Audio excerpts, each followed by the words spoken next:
is up, everybody, and welcome back to the channel. So today we got a huge job today. We got my engine light came on a couple weeks ago, and I ran the diagnosis on it and came back to a P0599. So what that is a thermostat to map engine cooling. So and it says short to ground on there. So I'm not exactly sure what that means. I'm not sure if the thermostat has gone bad, or the engine, the electrical component to the thermostat is going bad. But I did do a little research and said that the thermostat housing, it goes bad over time. So I went ahead and bought a new thermostat housing, and we're gonna put that on today. However, the car is running fine. It's not heating up or anything like that. It's running perfectly fine. I've ran it like at high temperatures or whatever, but no engine. It didn't give me any signals that the engine was overheating. So I think it's just the housing itself. So what I'm gonna do is I gotta take this whole thing apart. So I gotta take the whole front. I gotta put it in service mode, and just to get to the housing. So you're gonna see all of the work done today, because I'm supposed to be going to an event on Saturday, but if I can't get the car fixed in time, I probably won't be going to that event. So stay tuned, check it out. All right.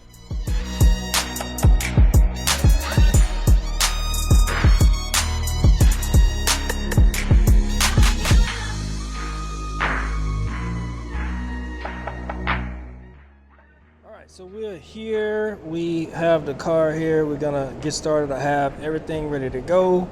As you can see, real quick, let me turn around, show you what it looks like. All right, so as you can see, I have all the tools laid out.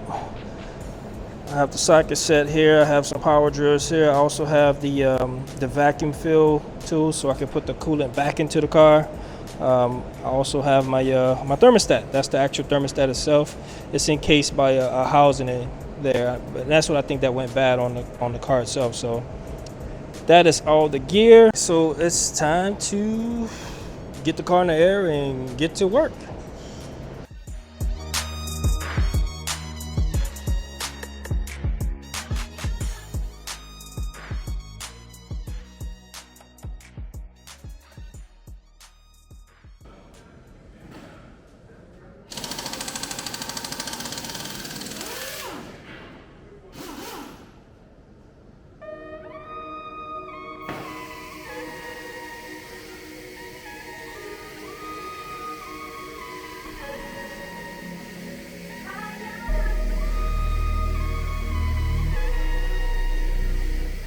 Alright, so I got the bumper off, as you can see here.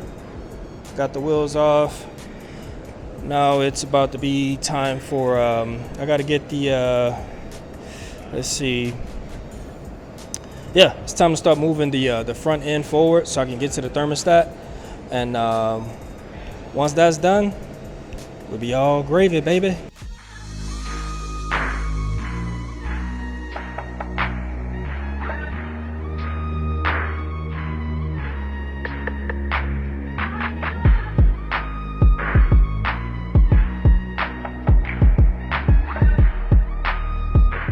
Alright, so I found out real quickly that I didn't have to exactly put the vehicle in service mode.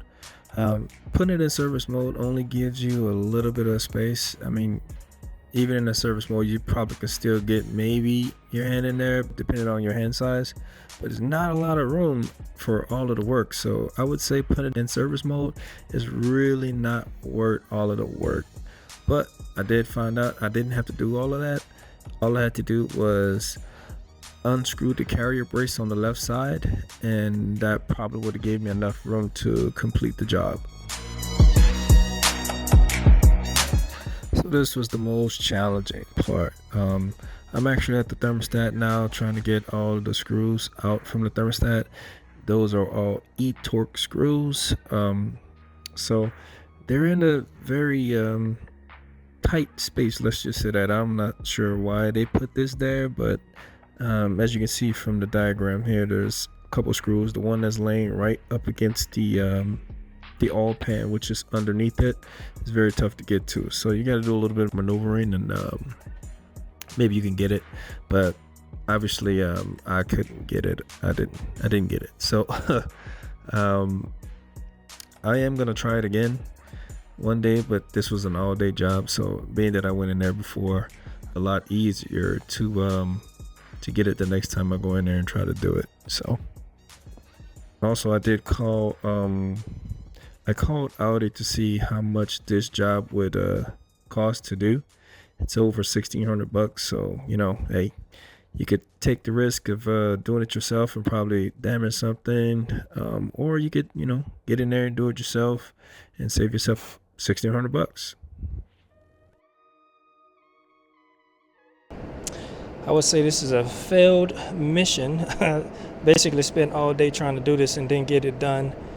But I learned a lot along the way. I'm probably gonna have to take this to some professionals to get that bolt, because it's impossible to get. So it's all good. So I'm gonna go ahead and do the vacuum fill of the coolant, and I'll let you guys see that right now.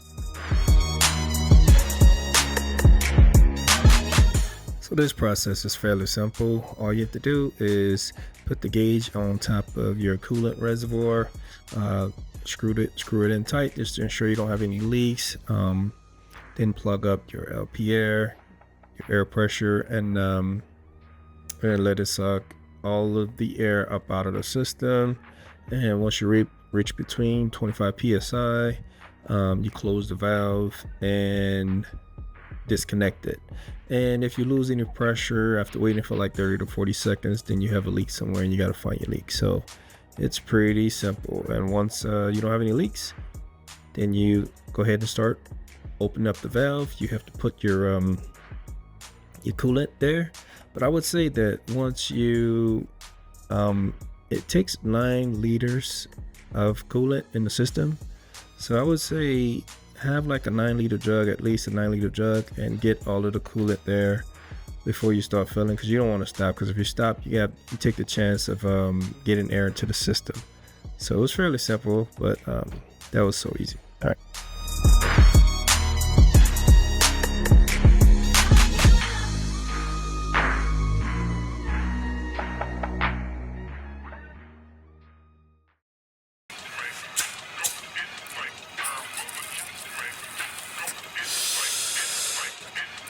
Shit, this gonna be another one.